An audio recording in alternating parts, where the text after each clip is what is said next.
Hey, what is up guys, it's Rob. I hope you're doing good. So recently I've just hit 3,000 subscribers on YouTube, which I'm really happy about.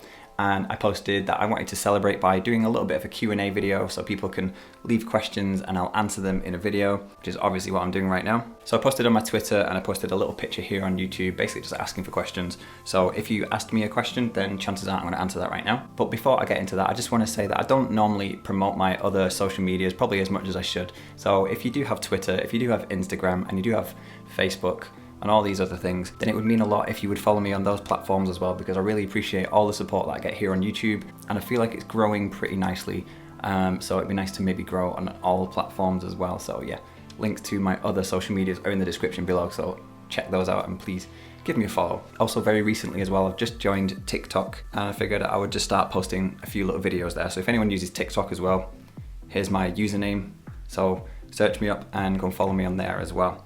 Don't really know what I'm doing on that platform at the moment. I'm just posting stuff I've already done on my YouTube channel, but hopefully maybe I'll just do some TikTok exclusive content. I was thinking maybe a series of 15-second guitar lessons, do one 15-second guitar lesson a day, something like that. So if you're interested in seeing that, let me know in the comments if you think that's a cool idea and go over to TikTok and follow me on that. Anyway, that's enough rambling, so let's get to some questions. So the first question is from Brent Hutchinson, who also has a fantastic YouTube channel that you should all go and subscribe to because he does a lot of cool guitar-based content, whether it's making guitars out of cigar boxes or he does vlogs as well of basically daily life as a musician. So it's well worth a watch. Go and subscribe to Brent. And he says, what are your thoughts on small valve amps versus larger valve amps? Well, basically I've got a large valve amp. I've got a PV6505 Plus amp head with, I think it's 6L6 tubes. And the thing is a monster. It's really, really loud. And to be honest, it's massive and it's really, really heavy. I just find that these days that's extremely unnecessary. When you turn up to a gig, I mean, I don't think I've ever had this amp, I'm pointing to it because it's right in front of me. I don't think I've ever had that amp anywhere past notch 3 on volume because it's, you know, you turn up to a venue, they plug a microphone in front of your amp and they don't want it to be too loud on stage because they want to push it out front, not on stage. You know, so having a really, really big amp like that would only really be good for, I imagine, really, really big venues, but I'm not playing really, really big venues. I'm playing weddings and I'm playing small venues if I was in my originals band still. But yeah, I think smaller valve amps, you can get really, really good sounds out of them. Like even the orange Tiny Terrors or something like that, those really small ones, or some of the Victory amps which I've seen and heard people use, they sound amazing and they're really, really small and far more portable. Now I'm getting old and carrying that monster of an amp in and out of a venue sucks. I definitely need to downsize my rig this year. So yeah, I'd probably these days go for smaller valve amps than larger ones because it's just a bit unnecessary. You don't really need an amp that big. That's my answer to that question. Next question is from Tim, who says, if your house is on fire, and he hopes it never happens, I also hope that never happens, because I live in an apartment, so that would be awful.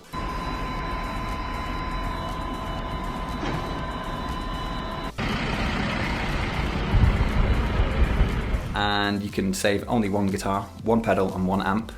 Which ones would you choose? That's a simple answer. And the only thing that I would really save is my Fender.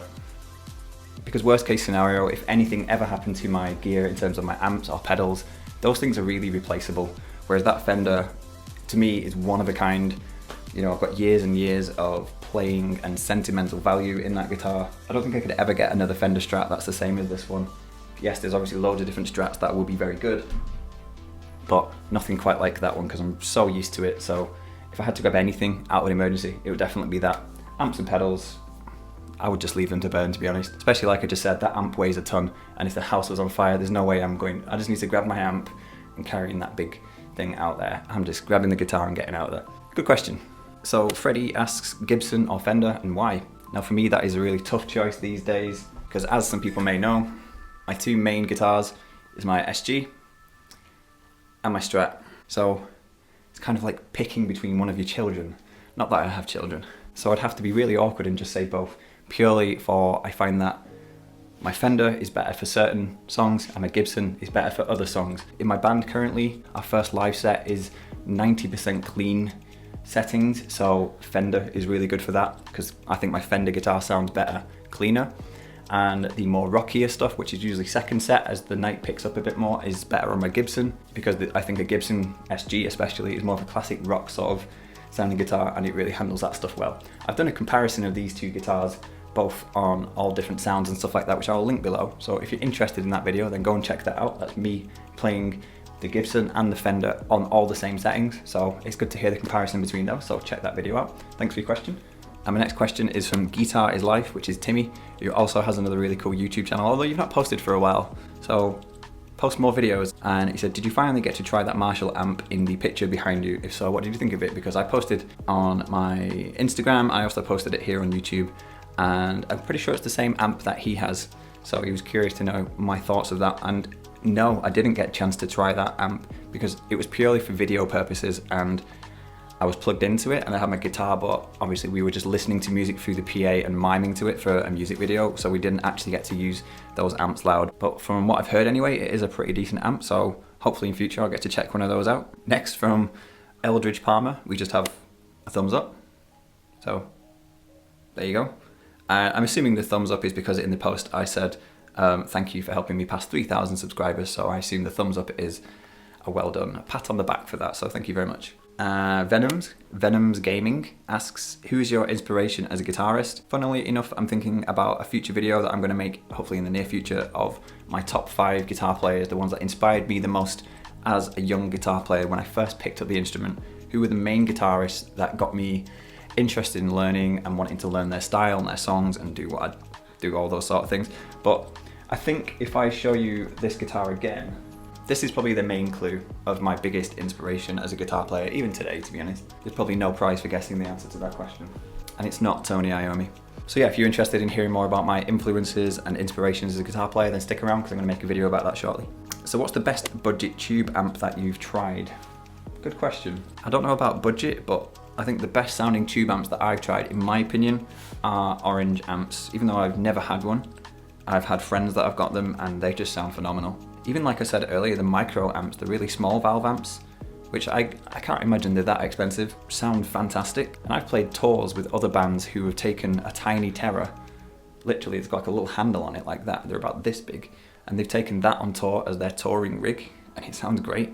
Almost put my amp to shame in how good it sounded, and mine's 3 times, 4 times the size of it. So I think the Orange amps sound fantastic. But the thing with like what's the best amp and everything like that is pretty subjective because everyone's going to have different opinions, so that's just my opinion. Although if I could have any tube amp, and it is one that I'm hoping to get hold of this year, I might even end up selling my PV because I don't really need it anymore, is a Fender Hot Rod or Fender Blues Deluxe. One of those amps would be great for me. And I don't think they're that expensive, so hopefully this year I'll get one of those. Probably more leaning towards the Blues Deluxe because I found that the older I get, the cleaner my guitar sound is getting. In a few years, I'll never touch high gain distortion again. I think it's just going cleaner and cleaner and cleaner.